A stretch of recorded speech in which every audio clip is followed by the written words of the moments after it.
Ok, então, bom dia a todos. Continuaremos o nosso assunto aí sobre arquitetura SOA, né? E nós, inevitavelmente, vamos ter que entrar em microservices, né? Uma parte aí de gerenciamento de API, etc. Como que foi feito o planejamento? Aqui é o nosso Google Classroom.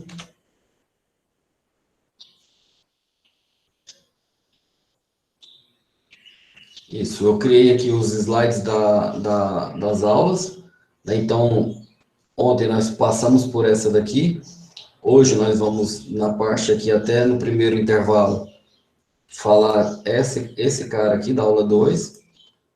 E aí, nós vamos para, depois que passar dessa aula 2, nós vamos executar esse material aqui, trabalhando com a API do WSO2.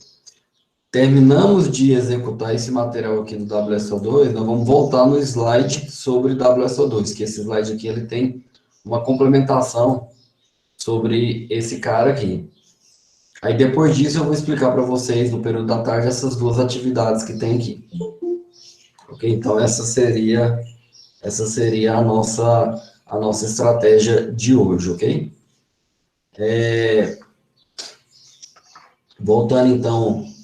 Voltando aqui, então, aula 2, falaremos ela hoje.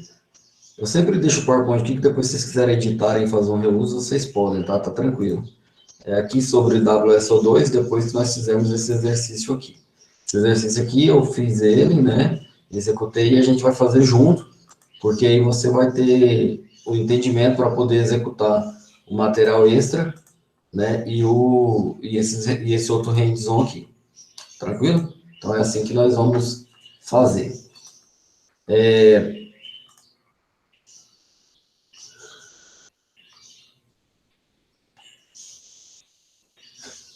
Vamos lá. SOA, ele é um assunto de arquitetura, tá? De arquitetura de software. O que nós temos aí dentro da arquitetura de software? Nós temos alguns conceitos, né? E aí a pessoa, o profissional, ele pode se especializar nisso em um ou mais, né? Vamos dizer assim, né? Então, o que nós temos aí de arquitetura? Nós temos a arquitetura relacionada a cloud computing, padrões e os mecanismos, né? Que é envolta aí a arquitetura cloud. Nós temos a parte de microserviços e containerização. Nós temos os padrões SOA, que é o que a gente tá trabalhando aqui nesse momento, explicando um pouco sobre o SOA antes de entrar em microserviço. Nós temos os conceitos de Big Data, temos os conceitos de DevOps, e métricas, qualidades e ferramentas, APIs e protocolos, né? A gente tem que dominar disso daí. Temos todo o padrão em cima de blockchain, machine learning, inteligência artificial e redes neurais, internet das coisas. Então, todos esses assuntos aqui, e também só sobre containers, né? Todos esses assuntos aqui, eles são assuntos que estão contidos dentro de uma página, dentro de uma sociedade, vamos dizer assim, de um grupo chamado SOA Magazine. Né? A SOA Magazine, ela iniciou esse trabalho e aí ela mudou de SOA Magazine para Arquitetura, ok? Essa Arquitetura, ele traz no lado esquerdo todos esses tópicos que eu mostrei para vocês. Então, eu quero ser um arquiteto. Então, você tem que focar em pelo menos um desses aspectos aqui, ok? Então, se você acessar esse site aqui, ó, né, você vai ver que ele vai, vou trocar aqui.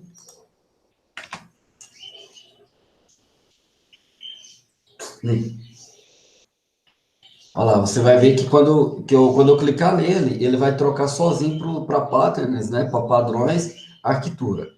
E do lado de cá tem todos esses mecanismos que eu falei para vocês, entendeu? Então, tá, eu quero entender como que funciona a parte de SOA.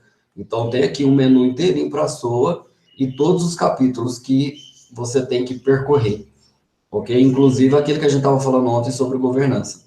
Tá aqui embaixo aqui, ó, ok? A parte de microservices, né, e containerização, tá aqui. Então, aqui tem os fundamentos, aqui tem tudo o que é necessário você percorrer para poder, né, passar nessa carreira aí. A parte, por exemplo, de inteligência artificial, tá aqui, redes neurais. A parte de machine learning, né, e mecanismos de aprendizagem de máquina, tá aqui também. Ok? Então, assim, esse site aqui, ele é uma referência, né? Tem até o canal deles aqui no YouTube. Eles são uma referência para nós, né, que estamos aí pretendendo seguir uma carreira aí de arquiteto, ok? É nesse cara aqui que a gente nos baseamos para poder construir a pós, né, de DevOps. Aqui tem uma série de conceitos do qual a gente imagina ser o ideal. Então, quando eu venho aqui em SOA, Pattern, e eu venho aqui em Basics, e eu pergunto para ele o que é SOA, né, então ele traz alguns itens aqui. Os fundamentos, né, de design, de padrões desse cara aqui, né, de camadas, os elementos de serviços orientados, né, a computação orientada a serviço, alguns objetivos e benefícios em se aplicar SOA, ok? E essa parte aqui de serviço orientado para trabalhar em tempo real, né? Então, se eu ver aqui em princípios, paradigmas e padrões, melhores práticas, né? Então, quando eu venho aqui ao design, características do design, ele traz para mim, né, essa imagem aqui, com uma descrição abreviada de como que seria esse padrão.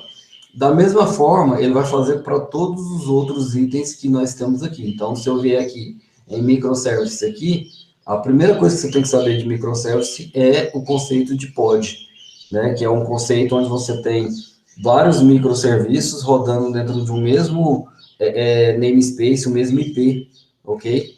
E talvez até dentro de uma mesma máquina virtual. Então, quando você clica aqui, ele te dá esse conceito.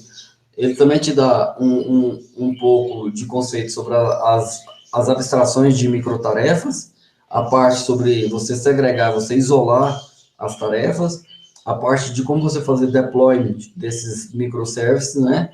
E o conceito de containerização rico, né? Que tipo hit faces, né? Programação com muitos recursos que você tem aí para poder estar trabalhando com isso. Então, se eu clicar aqui, por exemplo, em Microservice Deployment, ele traz um problema. Aqui é arquitetura, um pattern, tá? Ele sempre vai trazer um problema, uma solução e onde você aplica. Um problema que você está passando, qual que é uma possível solução e uma aplicação. E aí ele traz um desenho explicando como que rodaria, como que seria esse conceito aqui de deploy.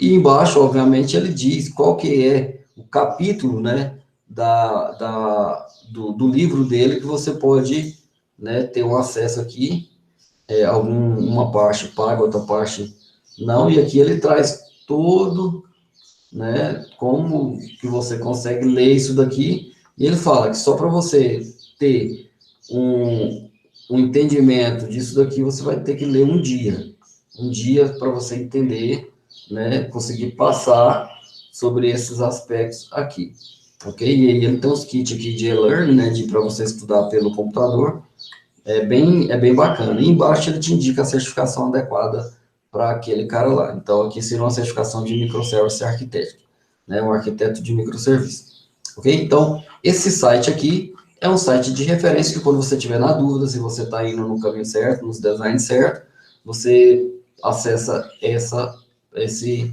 cara aqui. Aqui tem algumas formas de trabalhar, tem alguns exames, né, que você pode fazer aqui, né, com alguns preços, né, não são poucos, tá vendo aqui? São, né, até razoável isso daqui, né, e custa um pouquinho caro aí, né, se você for brincar aí só com essas partes de infraestrutura aí, você gasta algo em torno de 12 mil aí fácil no ano, só com material de estudo e certificação. Beleza, então aquela página lá, Arquitetura, né, ela é dedicada, então, né, a prover aí conteúdo especializado sobre o assunto. Beleza, falando de SOA, você percebe que essa imagem aqui é bem parecida com aquela que está lá, né, a diferença é que lá está colorida, aqui está em preto e branco, E aqui nós temos um conceito aqui de design, como que funciona, né?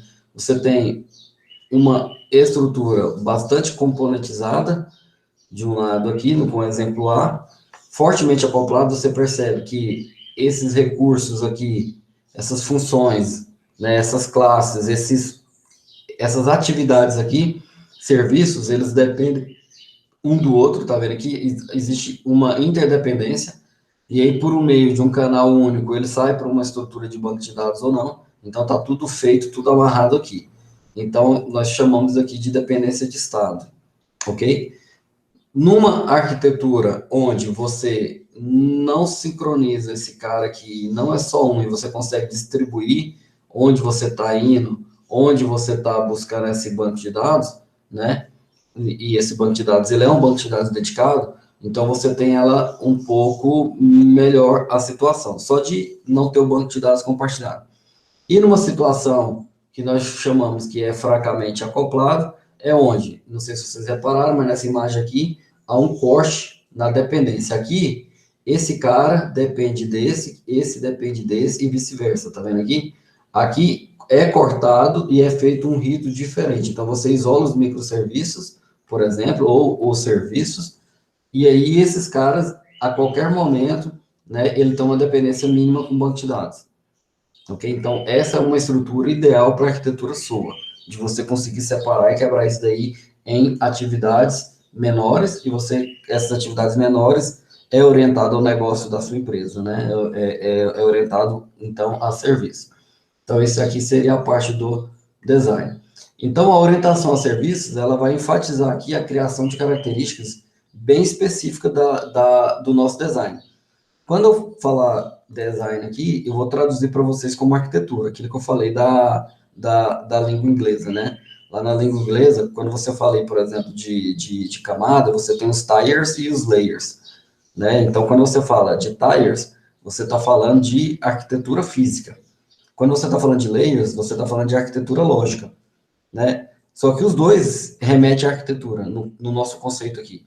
Então, quando eu falar de design aqui, ao mesmo tempo também, né, é uma parte arquitetural, ok? Então, seria basicamente isso daqui.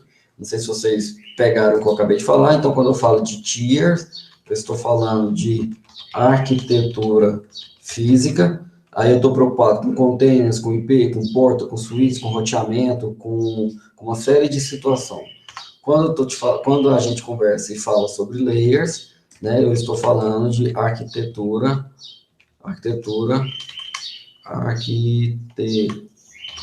estou escrevendo lá para vocês, arquitetura lógica, ok? E aí você tem um design que está preocupado em como é organizado a estrutura lógica, né, de como as partes se relacionam. E quando eu estou falando de arquitetura propriamente dito, se eu estivesse falando de arquitetura na língua inglesa, estaria preocupado com o diagrama de componentes. Esse cara aqui seria físico, ok? Na tradução nossa aqui, Nick, na tradução nossa aqui, né, quando a gente fala de design, né, inclusive existe disciplinas na nossa graduação chamada arquitetura de software, que na verdade deveria se chamar design de software. É isso que eu estou querendo dizer para vocês. Então, quando a gente fala design e arquitetura, a gente junta esses dois. É muito comum cometer, talvez, não sei se é um erro, mas cometer aí essas dificuldades aí de interpretativas, tá? Então, é por isso que aquela arquitetura lá, aquele site, ele te ajuda demais a você conseguir fazer um trabalho em cima disso daqui, beleza? Então, é interessante observar aqui que não se trata apenas de uma solução lógica, ok? Ou de ter ou não certas características, mas sim, quase sempre, como que essas características se relacionam e como essas características podem ser descritas. Isso é a arquitetura e o design de software, ok? Então, na atualidade, o que não falta, vocês vão perceber isso agora, entendeu? são frameworks que trazem o objetivo de facilitar a adoção de uma arquitetura aí distribuída, como componentizada, né, containerizada, né, nesse assunto que nós estamos aqui, de SOA e microserviços, ok? De hoje, daqui para frente, agora a gente vai parar de falar SOA e vamos falar de microserviço, microserviço, microserviço, microserviço, ok? Então, o uso disso daqui, quando você pega um conceito aí de aplicação, e essa aplicação ela vai gerar vários endpoints para você, vários web services, e esse web service ele tem um objetivo comum e claro, né, e você junta vários objetivos em cima do mesmo negócio, nós damos o nome de API. Né? Igual, por exemplo, ontem eu mostrei para vocês, né, esse site aqui, ó, Safe2Pay, por exemplo, né, estou só dando um exemplo. Quando você vem aqui na parte de integração, documentação completa,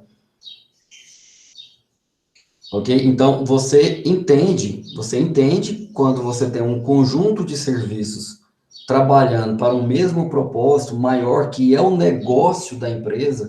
Qual que é o negócio da empresa aqui? A operação financeira.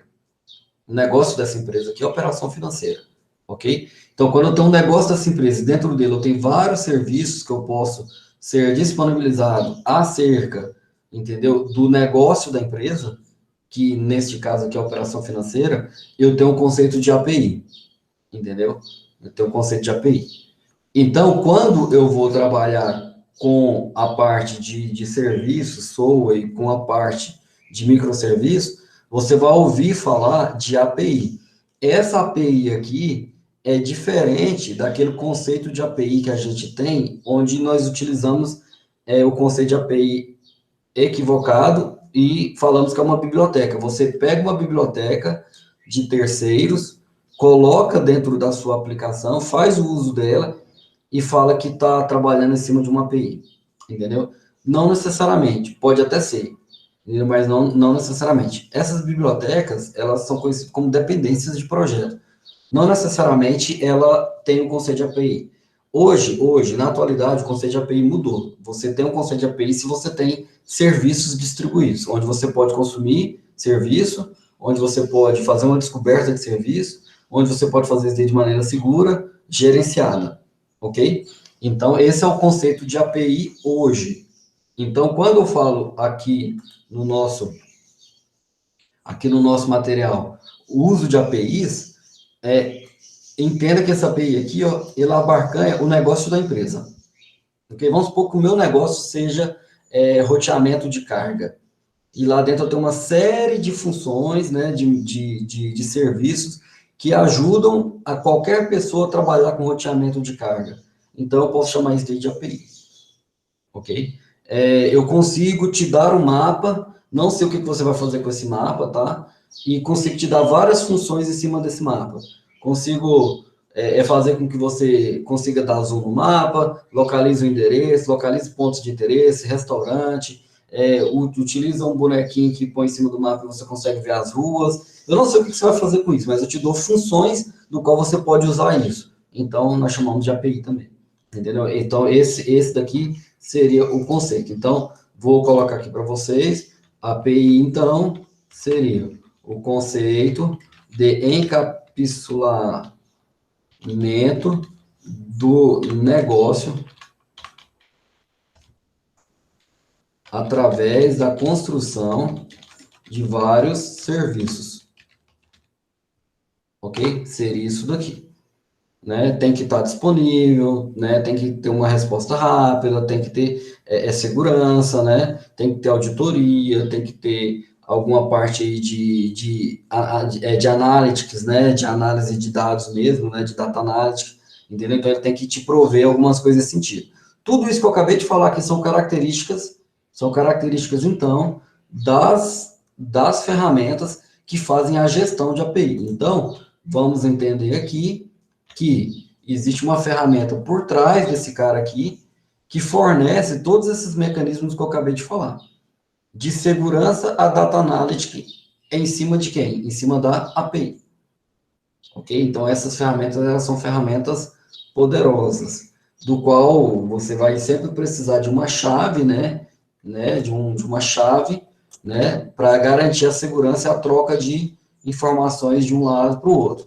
Você vai ter que ter uma garantia de que esse servidor que está por trás, disponibilizando todos esses métodos aqui, ok? Todos esses serviços, que ele tenha previsão de contra-ataque de assuntos conhecidos, né, na parte de segurança da informação. O ataque man in the middle, né, que você acredita que tem uma pessoa no meio e não há uma autenticação em cima disso daí, as tentativas de SQL injection, entendeu? As tentativas de entrar com essa API que aqui aleatória e muito próxima de uma verdadeira, entendeu? Então, assim, tem que ter algumas prevenções acerca disso daqui. Tudo isso daqui são características de um gerenciador de API, ok? E esse gerenciador de API, ele pode ter mais do que uma API lá dentro. Ele pode ser essa API aqui para conceitos bancários, eu posso ter outra API aqui apenas para trabalhar questões de blockchain, eu posso ter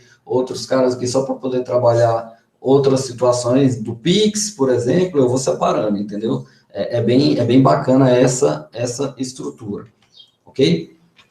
Então, os usos dessas APIs, as extensões da infraestrutura de suporte e várias outras partes também fazem parte de uma arquitetura orientada a serviço, entendeu? Também fazem parte de microservices, ok? Do assunto geral que nós chamamos aqui de microservice, ok? Então, assim, é isso que eu estou querendo dizer para vocês. Se vocês, neste momento, não entenderam o que é API, eu tenho que parar e explicar de novo, entendeu? A gente não pode avançar desse slide 6, sem ter entendido esse conceito de API, ok? Para facilitar, vamos entender que você tenha uma empresa. Essa empresa sua, ela é uma empresa que vende chocolate. E você quer externalizar isso para o público, para que o público possa entrar e sair da sua loja para comprar o quê? Chocolate. Tranquilo? Então, a empresa de chocolate, ela é uma API. Combinado? Beleza. Aí, agora, eu respondo agora, Bezael. Aí, agora, você abre uma outra empresa que vende calçados. Ok? E aí, você abre as portas para que as empresas possam entrar e sair, as pessoas possam entrar e sair para poder comprar o quê? Calçados. Ok? Então, é uma outra API. Aí você tem uma outra empresa que fornece alimentação, sanduíches, etc. Outra de restaurante. Outra para moda feminina. Outra para moda de homem. Entendeu? Cada uma dessas daí é uma empresa e o negócio da empresa é a API. Entendeu o que eu estou querendo dizer? Quando você pega essas empresas e colocam dentro de um shopping, ok? O shopping é um gerenciador de API, é um API manager. Porque o shopping controla a entrada e a saída do cidadão, o cidadão pode entrar e sair de qualquer uma das lojas que estão dentro do shopping, entendeu? E aí você faz um contrato com o shopping para poder estar com sua empresa lá. Você vai pagar pela limpeza comunitária, você vai pagar o condomínio, você vai para organizar as áreas comuns, você vai pagar o aluguel normal em cima daquilo ali, a parte de mídias e propagandas do shopping, então você vai ter todo um sistema ali rotativo entre as APIs, né, para poder usufruir do recurso shopping, entendeu? Agora, quem que controla, quem que faz a gestão dessas APIs todas? O shopping. E ele faz essa gestão tão transparente que você, usuário, quando você for lá comprar uma roupa, entendeu? Você esquece que você entrou no shopping, você está dentro da loja. Essa seria a abstração mais próxima. E aí, as ferramentas para documentar a API, elas existem. Existe um cara chamado Swagger. O Swagger, ele te ajuda muito a documentar a parte de API e externalizar os métodos que estão dentro dele, entendeu? Dentro dessa API. Então, Swagger.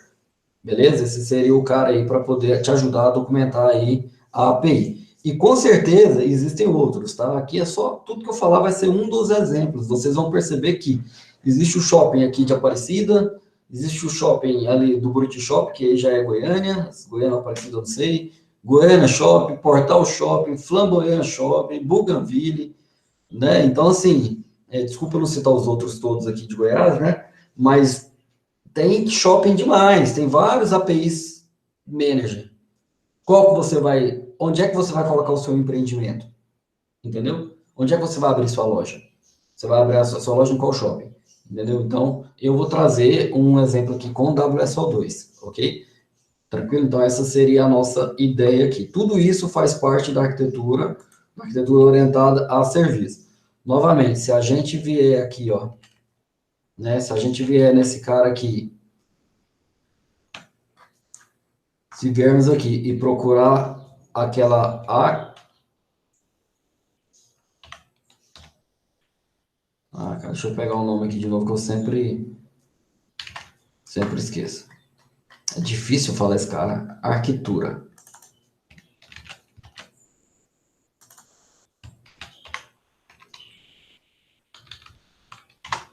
Se eu vier aqui,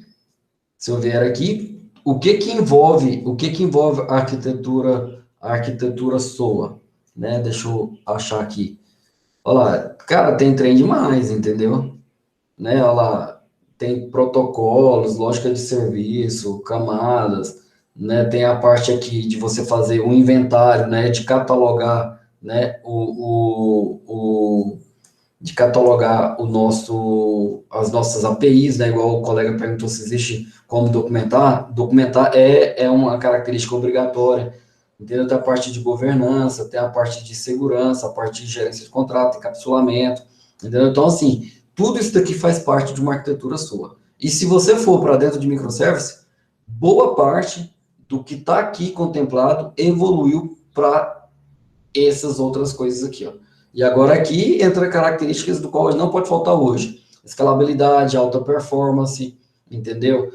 Processamento de eventos, mensageria, as partes utilitárias. Então, existe tudo isso daqui para você estar trabalhando, né, com isso. O Bruno perguntou qual que é a diferença entre usar uma API diretamente e usar o API Manager. Você não consegue utilizar a API diretamente, entendeu? Sem fazer o uso de alguma ferramenta de discovery, entendeu? Quando você usa uma API diretamente, eu estou entendendo que é no código, você vai lá e chama alguma API bancária ou alguma API de alguma coisa, entendeu? Esse cara que você está chamando, que você está achando que você está acessando ela diretamente, na verdade, ela está sendo gerenciada por alguém, hoje, nos dias de hoje. É muito inseguro e é muito temerário, né, essa API do lado de lá não está sendo gerenciada de alguma maneira, ok? Então, quando você faz o uso de uma API diretamente, você está pulando o contrato, equivale a você estar morando junto com uma pessoa, entendeu? Desculpa aí o exemplo, e não ter nenhuma relação aí contratual, não ter nenhuma relação externa ao público para você saber disso. Aí onde é que entra as surpresinhas, né? Um dos dois parceiros morre e aí você descobre que o cara tem uma segunda família e por aí vai. É complicado isso daí.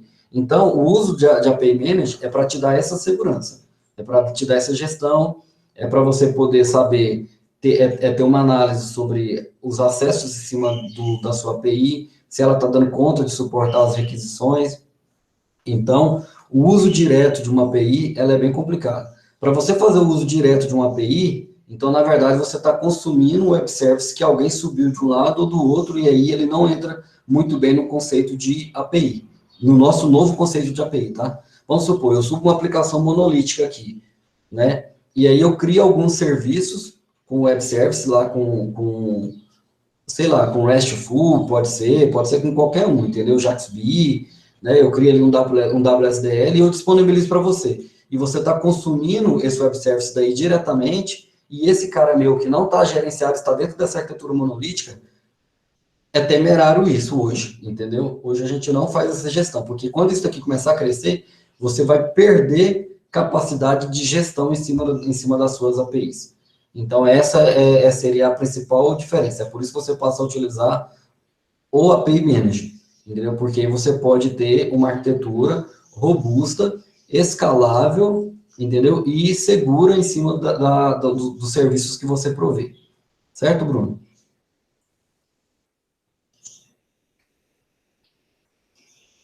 Porque se não tiver certo, eu posso desenhar aqui, você diz aí. Então, se eu tenho aqui um monolítico, né, com JSF, web service. Do outro lado, outra app que consome esses web services. Isso não é API. Basicamente seria isso daqui.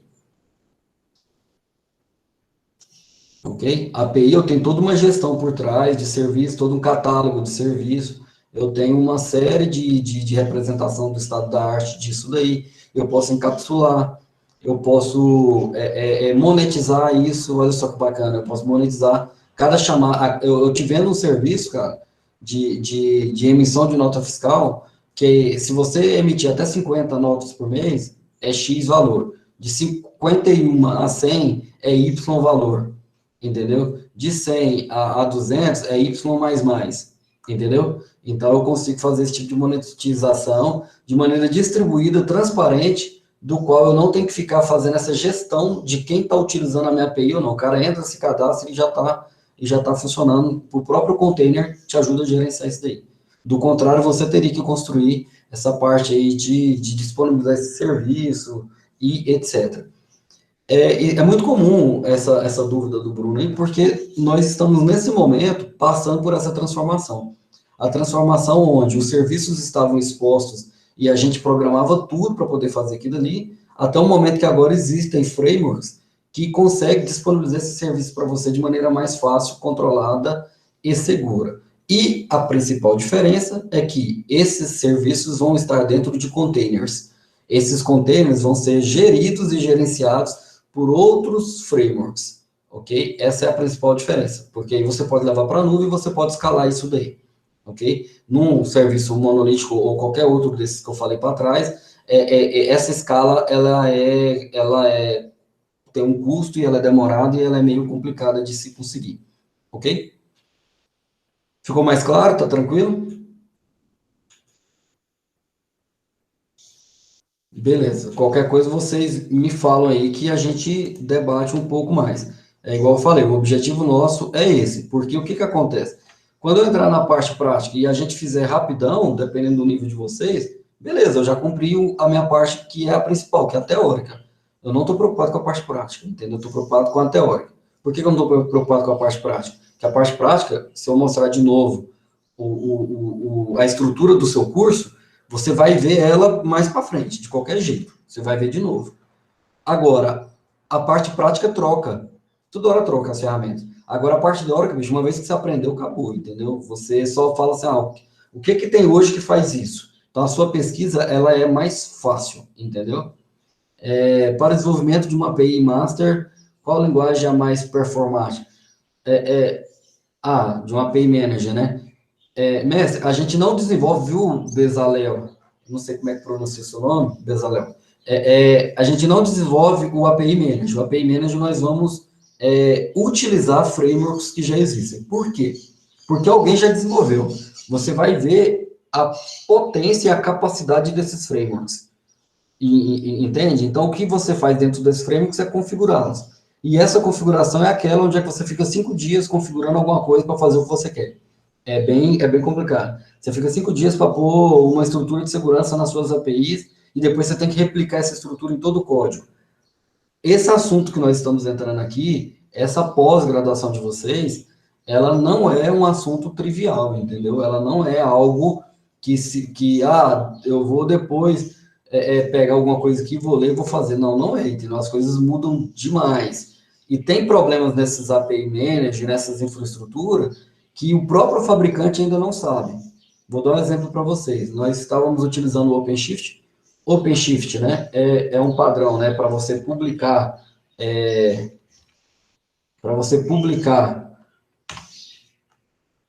deixa eu abrir aqui direto no site do fabricante, para você publicar suas aplicações, né, para você fazer deploy aí automático das suas aplicações.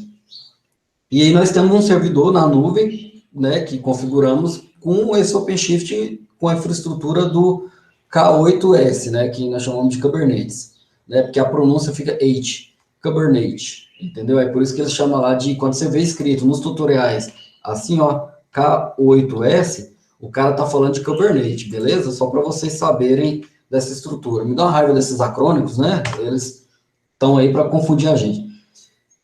E aí, estão publicando. Do nada, 4h30 da tarde, de ontem, nós fomos publicar. O que aconteceu? Estava dando erro em cima desse... O erro da mensageria era em cima dos pod. Esse cara aqui, ó. Lógica, microservices, fundamentos, pod. Esse cara aqui. Ele estava falando que ele não conseguia encontrar o pod, não estava conseguindo fazer o deploy. Rapaz, a gente pesquisou de tudo quanto é jeito. E dois fazendo isso, eu e o professor Bruno. Nós ficamos de 4 horas da tarde às 5 horas da manhã pesquisando o erro para descobrir nos sites, nos fóruns da Red Hat, que é um problema inerente ao produto que a gente tem. Que eles estavam construindo um bug fix para aquilo ali, mas já tinha alguns scripts aqui que dava para você, né, fazer uma solução paliativa disso daí, mas que isso daí vai acontecer de novo. Sabe quando você tem que limpar a lixeira ou limpar a memória do Linux, porque foi muito para a swap, e você vai lá e cria um script para poder ficar limpando a swap, em vez de aumentar a memória do computador? Basicamente é isso que estava acontecendo lá. A gente vai ficar rodando alguns scripts de tempo em tempo, até que saia uma solução definitiva para isso aí. Então, é por isso que a gente não trabalha construindo esses API Managers. Esses API Managers são muito grandes, cara. Né? Você gerenciar esses containers, aí entra Docker, entra uma série de outros assuntos do qual você vai perder muito tempo fazendo. Então, a gente recomenda você pesquisar, fazer uns testes com 2 ou 3 e você escolhe o seu. Ou você escolhe aquele que está sendo mais escolhido. Basicamente, igual acontece quando você tem lá alguma solução para mapeamento objeto relacional. Você percebe que em .NET o pessoal usa demais o N-Hibernate. Eu nem sei se é assim se pronuncia, porque não é muito minha praia. Você percebe que o pessoal utiliza demais um outro framework. Quanto mais essas pessoas utilizam, mais fica elaborado, mais esse cara ganha poder, mais a comunidade é forte em cima disso. A maioria do que eu vou mostrar para vocês é open source. Por que open source? Porque a gente acredita muito na comunidade. Eu trabalho com a comunidade de desenvolvimento de software desde 2006, uma coisa assim. Criamos o GoJava, entendeu? Que é um grupo de usuários Javas aqui do Centro-Oeste, do estado de Goiás, entendeu? Então, assim, palestramos, levamos esse trem para tudo quanto é lugar de graça e por aí vai. Então, a gente meio que milita em cima do open source. Por quê? Porque a comunidade vai estar trabalhando ali em cima e aquela ferramenta vai estar sempre sofrendo atualizações em benefício da comunidade. Então, a gente não faz essa programação em cima da API Manager, tá? Então, eu não preciso me preocupar com a linguagem de programação. Se eu fosse criar uma API Manager hoje, aí você pode criar em linguagens que tenham uma performance maior e que tenha características, entendeu, de processamento paralelo e distribuído, né, no processador, né, na GPUs e etc. Então, para mim, é uma linguagem muito robusta para fazer isso, seria Python e Java, entendeu? Então, seria algo aí com muito desempenho, tá? Do lado do servidor para poder processar isso daí. Entendeu? Então, seria algo que a gente entraria em processamento paralelo e distribuído, ok? Então, alguma linguagem nesse sentido. Pessoal, tá tranquilo até aqui?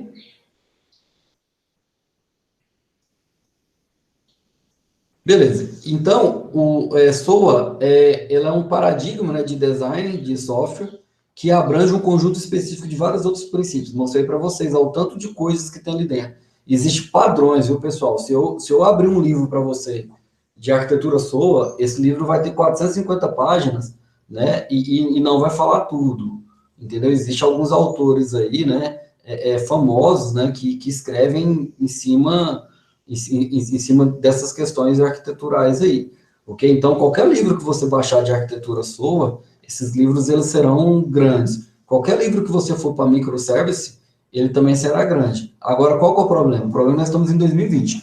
Se você procurar um livro de microservice hoje, você vai achar edições de 2018. Quando você vai procurar uma edição de 2018, provavelmente, se ele colocar ali algum framework ali por trás, esse framework vai estar desatualizado. Se ele colocar uma biblioteca de sistema operacional, isso daí já não roda mais. Entendeu? Acontece muito isso na nossa área.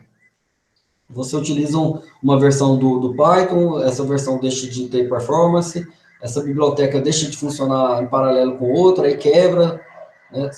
Só um segundinho. Aí quebra, aí tem uma interdependência muito forte disso aí. Então, quando você for ler, você leia os designs, os padrões, os design patterns sobre o assunto. E esquece a parte de exemplos e de parte de frameworks que esse cara está colocando para você ali, entendeu? Não sei se vocês estão entendendo, mas design é a parte da arquitetura, né? Por exemplo, existe um design pattern que diz que você tem que construir uma fábrica de objetos, entendeu? Como você vai construir isso, ele não te fala, mas ele fala que é uma boa prática você construir uma fábrica de objetos, entendeu? Então, assim, aí nasceu o Abstract Factory, por exemplo, ou o próprio Factory, certo? Então, é isso que é o design, você ter essa preocupação arquitetural dentro do seu software, tá? Igual eu falei, né? Confundem-se muito os conceitos de design e arquitetura. Você viu o que eu acabei de falar? Né? Quando você está preocupado com os designs dentro da arquitetura do seu software, né? É meio complicado isso daí. Beleza. E aí, a composição de um serviço, ele consiste em várias outras funções que estão ali agregadas em benefício de uma saída, em benefício de uma situação A ou de uma situação B. E aí, uma coisa que você não pode deixar de ter dentro da sua estrutura de microserviços ou SOA se chama inventário de serviço. Ok? O que é um inventário? O inventário é quando você cataloga tudo que você tem dentro de uma empresa, dentro de um estoque, ou dentro da sua casa, ou dentro de um imóvel. Ah, vou fazer um inventário. Você vai catalogar tudo que você tem ali. Ah, eu quero fazer um inventário da minha vida, de propriedade. Aí eu vou levantar tudo que eu tenho, né, de propriedades, de bens e de direitos meus.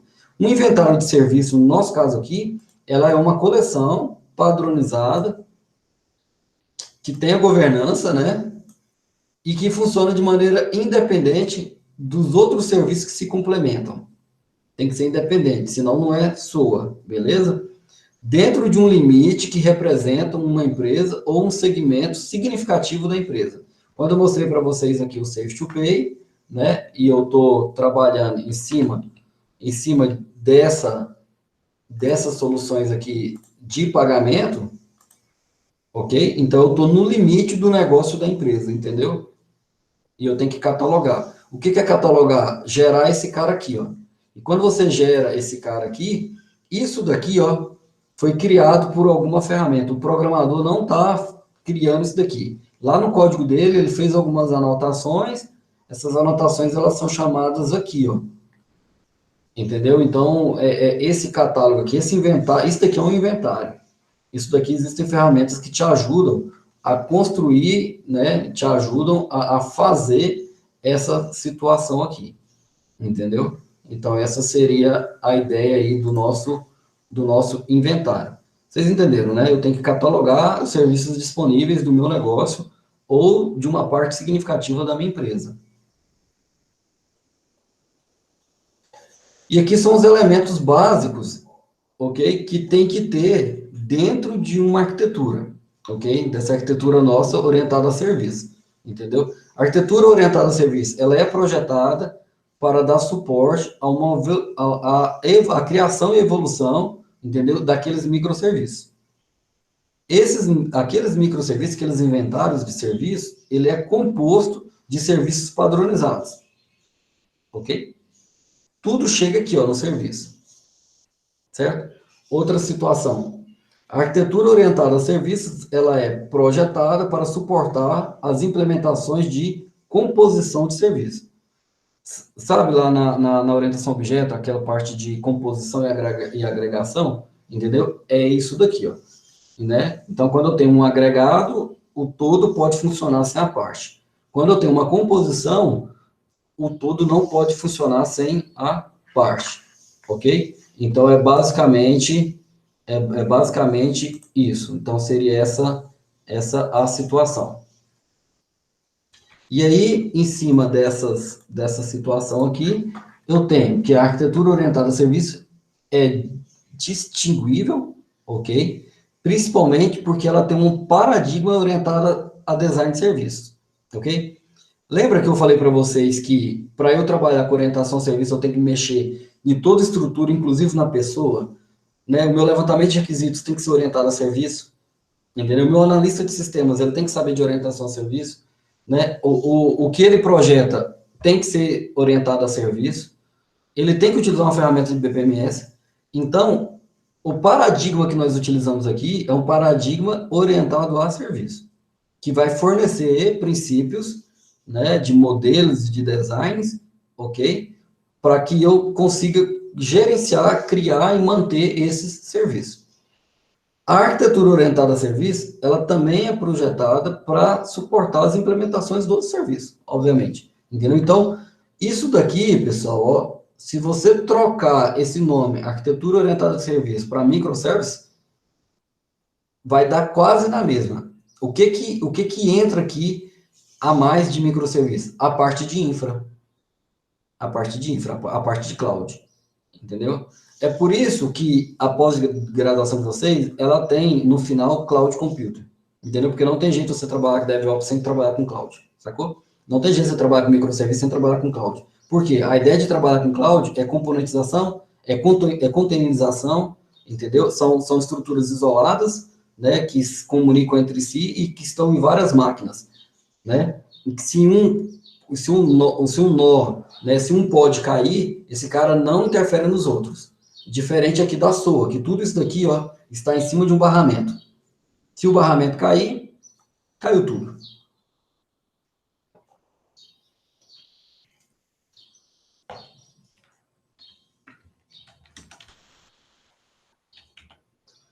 Beleza?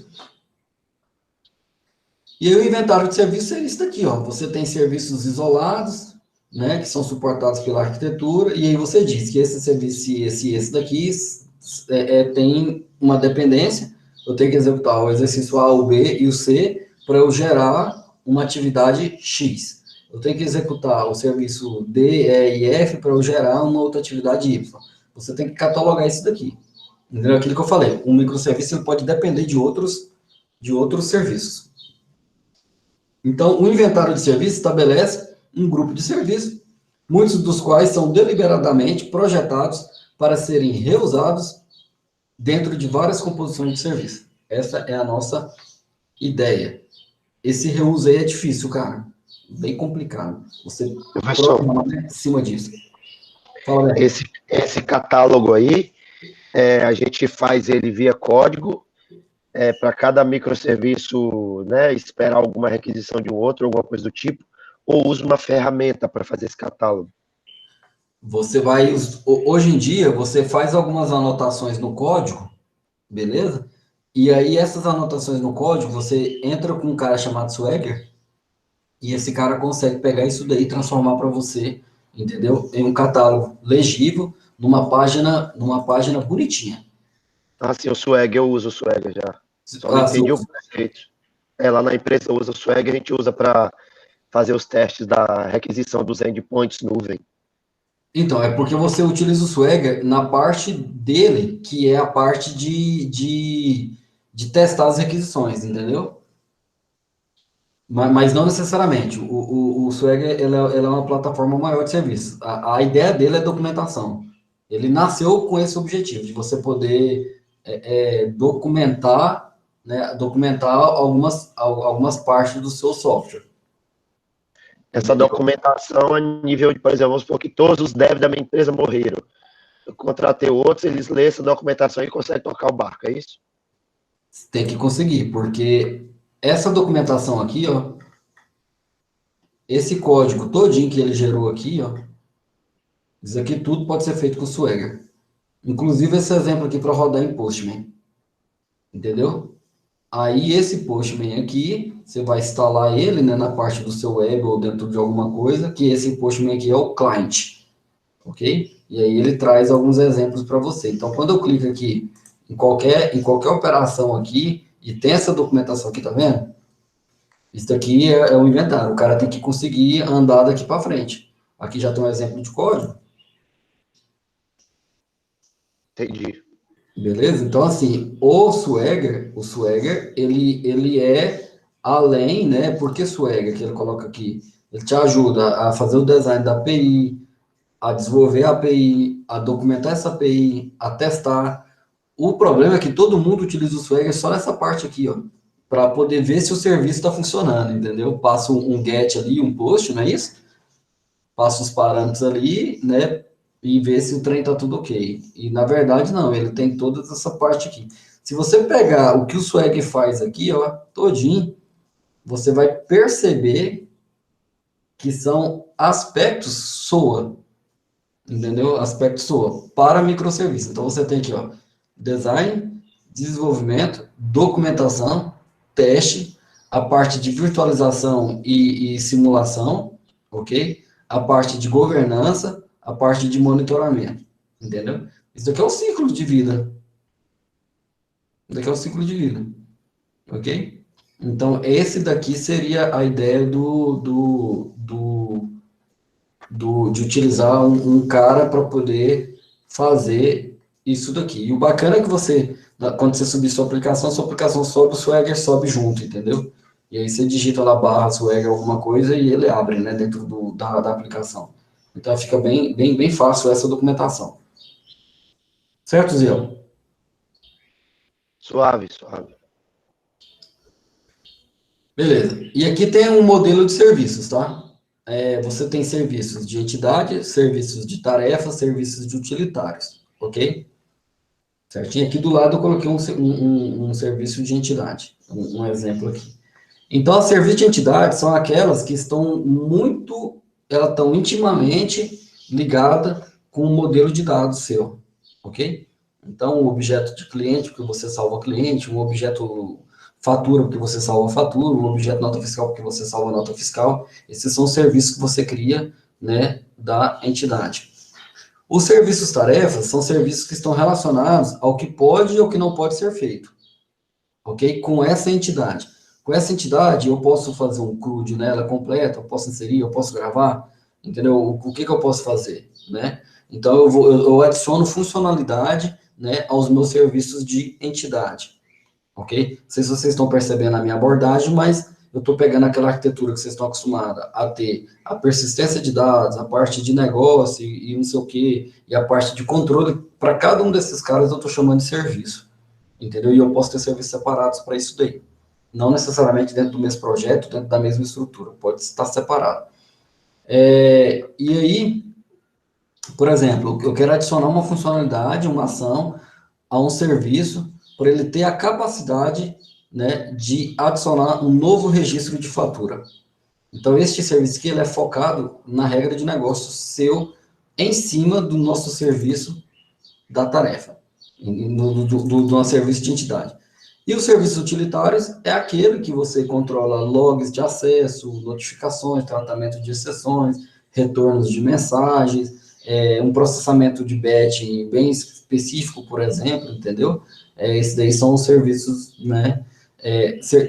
Serviços inerentes ao aplicativo, serviços inerentes à infraestrutura, serviços inerentes a uma tecnologia A ou uma tecnologia B. Esses aqui são todos serviços que nós consideramos serviços do quê? Utilitário, ok? Então, esses serviços de entidade também são conhecidos como serviços de negócio centrados na entidade, ou serviço de entidade de negócio. Tem uma classe aqui, funcionário, e dentro dele aqui, ó, eu tenho as ações. Eu posso deletar, né, deletar o perfil do funcionário, eu posso pegar, né, as horas semanais máximas que ele tem, né, de trabalho, eu posso atualizar quantas horas de trabalho, eu posso pegar um histórico de trabalho dele, posso adicionar um perfil, posso remover um perfil, posso atualizar um perfil. Então, tudo isso daqui é um exemplo, né, do que eu posso fazer com este funcionário. Ok? Esse cara aqui, ele é um serviço tarefa aqui. Beleza? Certinho? Né? Em cima de uma entidade. Qual que é a entidade que eu estou falando aqui? Funcionários. Essa seria a nossa ideia aqui. E aí agora a gente entra no modelo arquitetônico para a gente saber um pouco sobre as coisas que tem por trás de serviço, tá? Não necessariamente apenas SOA, tá? Isso daqui vai nos ajudar um pouquinho. Beleza, então, como que deve ser o SOA? O SOA, ele tem que estar alheio a qualquer estrutura tecnológica do momento, porque ele é um manual de designs e de práticas a serem feitas com uma abordagem orientada a serviço. E é isso daí que a gente tem que entender. Então, ele tem que evoluir, ele tem que melhorar à medida que as plataformas evoluem, à medida que as plataformas melhoram, a partir do momento que as linguagens de programação te dão mais suporte para poder fazer uma situação A ou uma situação B. Tanto é que evoluiu tanto que deu outro nome agora é microserviço, ok? Né? E com características diferentes e eles são distintos, né? Igual eu já falei para vocês aqui durante o nosso encontro aqui. Então, hoje para você trabalhar com arquitetura SOA, para comunicação entre serviços, o mais utilizado é um conceito de web service. Okay? Esse conceito de web service, ele também mudou, ele também veio evoluir. Então, os web services de primeira geração, ok? Ele é composto principalmente de tecnologias e especificações abertas. O que é uma especificação? Uma especificação é um conjunto de regras que diz como que alguma coisa tem que funcionar. Por exemplo, a especificação do protocolo HTTP. Ele tem lá todo o conjunto de regras de como tem que funcionar o protocolo HTTP. O conjunto de especificação do modelo OSI. Lá tem todo um conjunto de regras definindo as camadas e qual é a função de cada camada. Camada de a física, camada de transporte, a camada disso, até chegar na camada de aplicação, né? Seção e aplicação. Então, lá, isso é uma especificação. Então, o web service, ele é baseado também em uma especificação, entendeu? Que é, né, hoje conhecido aqui, né, a gente utiliza, o principal desse cara é o WSDL. O WSDL é o Web Service Description Language, né? Ele tem uma descrição aqui de uma linguagem de serviços web, ok? O que é um web service? Um web service é quando você tem parte do seu código e você quer transformar esse código seu de maneira pública. Sabe quando você está programando a sua linguagem de programação, tanto em Java, .NET, qualquer outra lá, que você cria as classes, os componentes, só funcionam dentro do seu software? Só funciona dentro do seu software. Ele é tudo privado ao seu software. Aí você quer pegar uma parte desse código seu e deixar com que outro software venha e conecte nele. Consome e volta. Entendeu? Aí, então você vai, aqui nasce o conceito de web service. Então vai aparecer, você vai pegar toda essa parte sua aqui, que não pode ser visto por ninguém, e você vai abrir um código desse para os outros. Se alguém souber onde é que está esse serviço seu aqui dentro da sua aplicação, ele consegue consumir.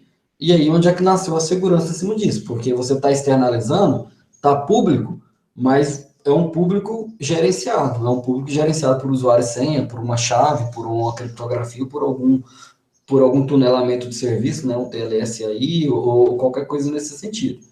Entendeu? De rede. Então, você tem WSDL, você tem os XSDs, você tem protocolo SOAP, você tem aquele UDDI que eu estava falando ontem, né, que eu não sabia se eu estava pronunciando certo, mas é UDDI mesmo, né, Universal Description, Discovery e Integration, né, e o WSI, Basic Profile. Você pode trabalhar com Web Service utilizando qualquer um desses padrões aqui, qualquer uma dessas especificações. A mais comum hoje, né, tá baseado em WSDL, né, é o cara que evoluiu esse cara aqui, que é o famoso REST, né, que esse daqui é a plataforma de primeira geração. As próximas, né, que nós estamos hoje, é um cara chamado REST. Se vocês não leram sobre esse assunto ainda, sugiro que vocês leiam sobre esse cara aqui, o REST. Ok? Então, o REST, você tem várias implementações dele por aí, que te ajudam já a ficar dinâmico o trabalho seu em cima de um web service. O que é ficar dinâmico? Quando você chama um objeto de lá para cá, ele já converte aquele objeto seu no objeto interno que você está utilizando, ele já traz um formato mais fácil de ser lido, tipo um XML padronizado, ou um formato JSON. Isso daí não era possível quando você trabalhava aqui com esse WSDL comum.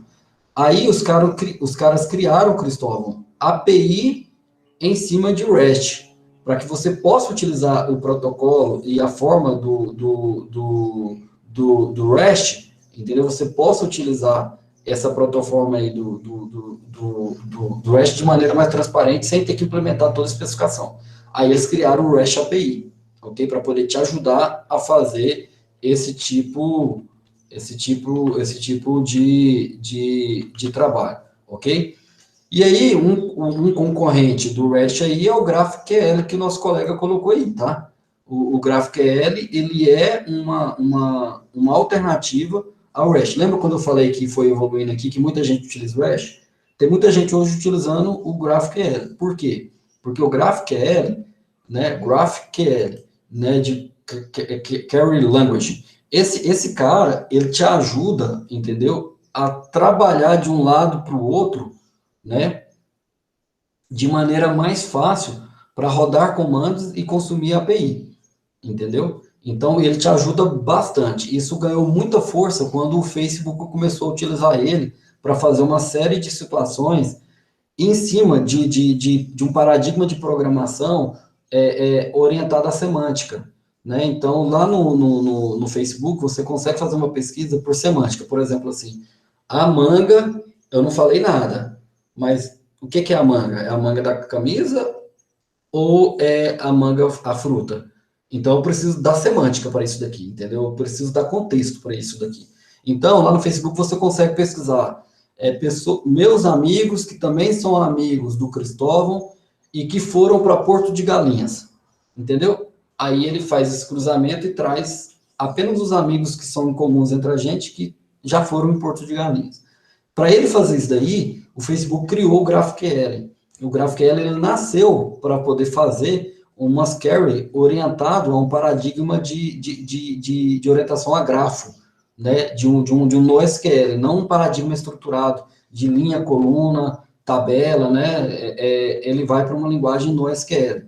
E aí, potencializaram tanto esse cara, que aí eles criaram, eles fizeram esse cara obedecer à especificação, né, de comunicação de serviços, e aí você consegue fazer o consumo de API e a volta dessa API muito facilmente, né, de maneira performática, inclusive para aplicativos mobile. Né? Então, hoje, quando as pessoas vão trabalhar aí com desenvolvimento mobile, eles fazem muito uso de GraphQL, em vez, né, de fazer a utilização de REST puro, né? Porque quando você vai utilizar um REST puro e você vai estar utilizando ele dentro de uma linguagem, você tem que procurar uma implementação dele, uma API para ele, para a linguagem de programação que você está trabalhando. Né? Igual, por exemplo, em Java a gente utiliza o RESTful, né?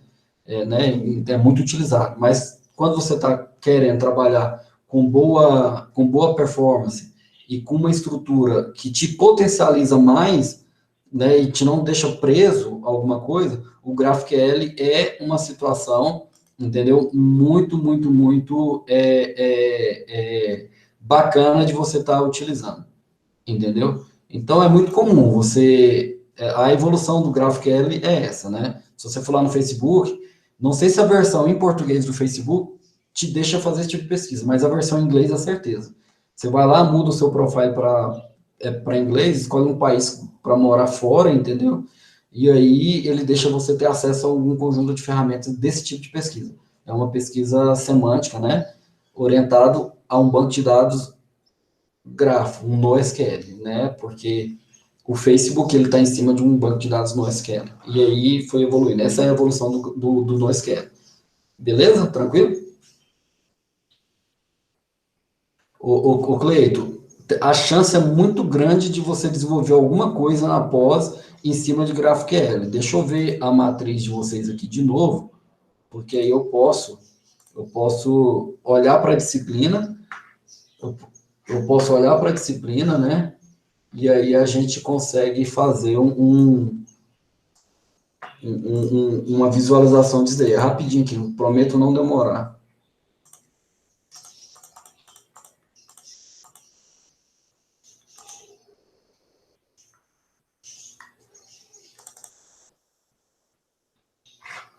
Mas já estava aberto aqui.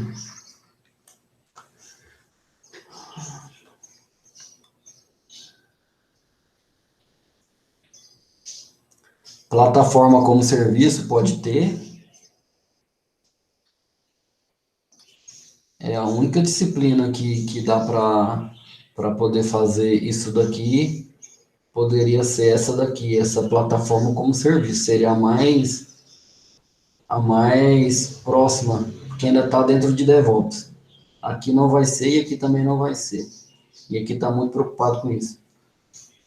É muito comum, viu, o Cleiton, a gente utilizar ele aí numa pós de mobile, em alguma pós nesse sentido, tá? Beleza? O protocolo de comunicação, ele depende muito, viu, o André? Se você quer um controle de estado, se você quer basear nos serviços já disponíveis e controlar toda a parte de mensageria e de status de retorno e etc., você pode ir para o protocolo HTTP. O problema do protocolo HTTP que nós temos hoje, ele é relativamente lento, ele é inseguro, ele não tem compactação de pacotes, tá? A não ser que você instale essa compactação de pacote dentro do seu servidor de aplicação. E o cabeçalho dele, o payload, é muito grande, entendeu? Ele fica muito grande. Só para você começar com o protocolo HTTP, são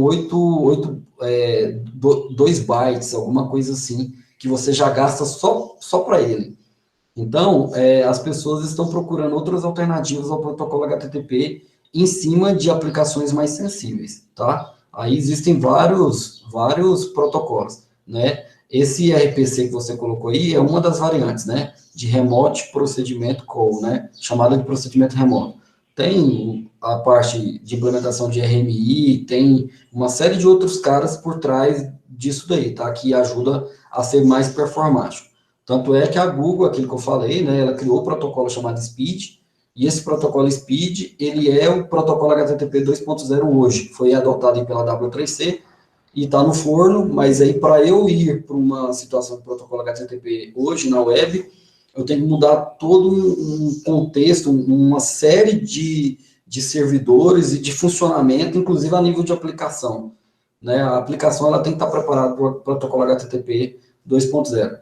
Da mesma forma que tudo que a gente vai ter que mudar se a gente for para o IPv6, entendeu? E sair do IPv4.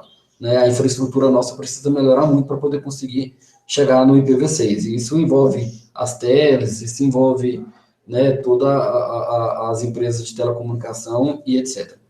Beleza? Tá tranquilo, André?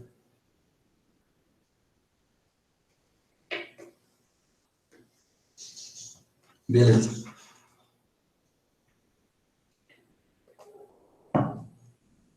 Então, por que eu estou querendo dizer para vocês assim? Existem outras formas de fazer serviço, de um serviço comunicar com o outro? Tem, é o que o André colocou aí.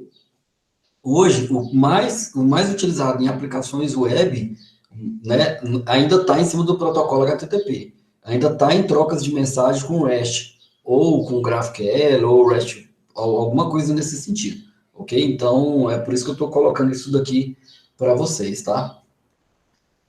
Então, se eu quiser saber mais sobre o Web Service, tem esse site aqui, né, de WS Standards, ok? Também é importante reconhecer os meios de comunicação de serviço que fornecem uma alternativa à troca de mensagem, com base no SOAP de Simple, né, o Simple protocolo aqui, né, como a representação de transferência de state, né, que a gente chama de REST, né, e o POX, que é o Plain Old XML.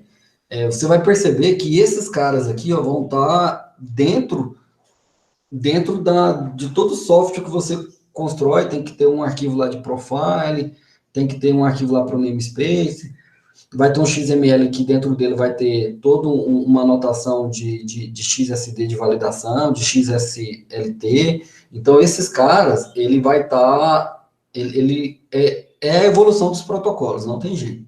Entendeu? Então, a gente precisa dar uma lida nisso daqui. Como modelo arquitetônico, independente desses protocolos, o que a gente precisa saber é a comunicação entre componentes que são muito diferentes. Entendeu? Então, eu tenho, de um lado, uma linguagem de programação Java, do outro lado, eu tenho uma linguagem de programação .NET, por exemplo. No meio, eu preciso traduzir .NET para Java. Entendeu? E te digo mais, você tem de um lado aqui uma linguagem de programação livre, que seria Python, e do outro lado aqui você tem uma linguagem de programação matemática proprietária, entendeu? Tipo MATLAB. E como você faz, como você constrói esse cara para comunicar um do outro? Tem que ter uma API, inclusive a nível de sistema operacional, você está entendendo? Então, essa é o detalhe quando você está trabalhando a nível de SO, a nível de alguma coisa. No cenário 2, esse cara aqui, você começa a ter um cenário onde os web services não existem, mas não são padronizados. É basicamente o que o Bruno perguntou mais cedo. Qual que é a diferença de API e a diferença de web service comum, não sei o quê? É essa daqui, ó. Entendeu? Você tem de um lado aqui uma estrutura de serviço, aí ele é padronizado, envelopado dentro de uma estrutura para troca de comunicação que foi acordado entre a parte A e a parte B. No meio, você ainda precisa traduzir esse cara aqui, é tipo um WSDL, é tipo a nota fiscal eletrônica, né? Você tem que consumir um WSDL da secretaria, popular esse objeto todinho, aí que você está fazendo a conversão, para depois você mandar isso daí para frente, né? A parte de popular o objeto fica por sua conta e você tem que mandar o objeto já no padrão deles lá, ok? Para o lado de lá.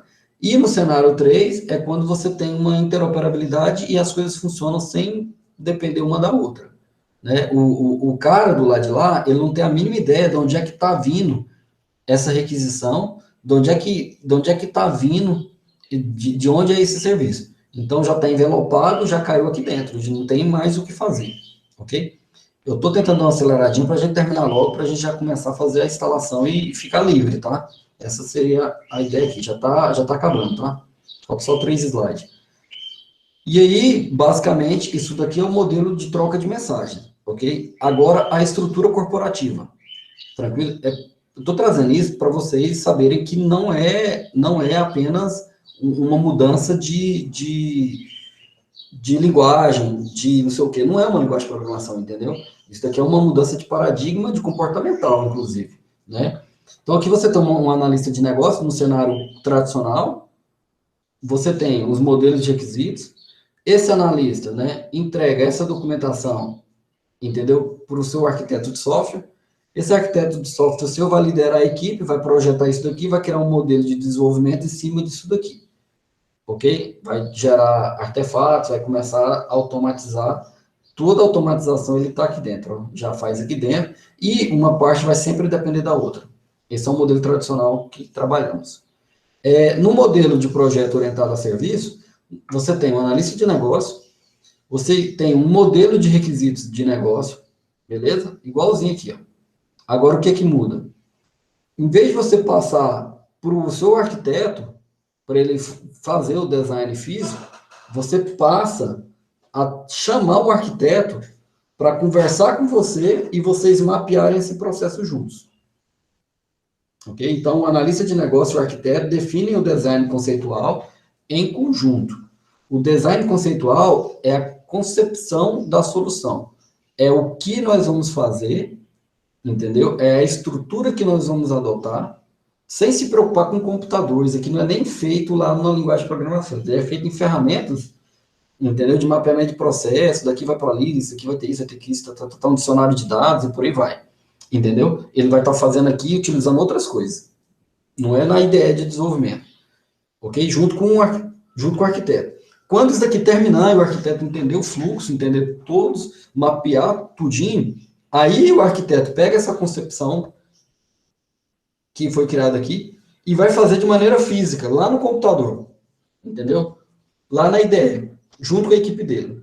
Utilizando os frameworks e as ideias que eles acharem interessante. Ok? Então, seria basicamente isso daqui. Essa seria a nossa estrutura. E aí eu coloquei, né, alguns benefícios da arquitetura SOA, né? Você tem que ter aí uma interoperabilidade. O que é isso? As partes têm que funcionar sozinhas, sem depender do todo, ok? Você tem uma diversificação de fornecedores, você vai perceber que os caras de frameworks, uns juntam com outros e viram uma saroba, e isso daqui gera uma dificuldade de manutenção de ambiente muito grande, entendeu? Tem hora que o programador chega, cara, antigamente quando você chega nesse cenário aqui, ó, o programador chegou aqui hoje para trabalhar. Cara, em 3 dias ele já está entendendo o que está acontecendo, em uma semana ele já está produzindo. Ok? Quando o programador chega nesse cenário de baixo, ok? Ele não consegue programar em uma semana, a não ser que esse cara tenha já trabalhado com isso e que já tenha noção do que tudo isso que a gente tem e está falando, ok? E ele tem uma experiência prévia de alguma coisa nesse sentido. Se ele acabou de chegar nisso, ele vai ficar um mês aqui tentando entender o que está acontecendo. Entendeu? Maior alinhamento da empresa, dos objetivos da empresa, entendeu? Com o que o software está sendo produzido, né? Com o que está sendo produzido software. Maior retorno do investimento, maior agilidade organizacional, menor carga de trabalho de TI, ok? Esses caras aqui, ó, daqui para baixo, você só consegue a longo prazo. Aqui não está falando no prazo, né? Você consegue a longo prazo.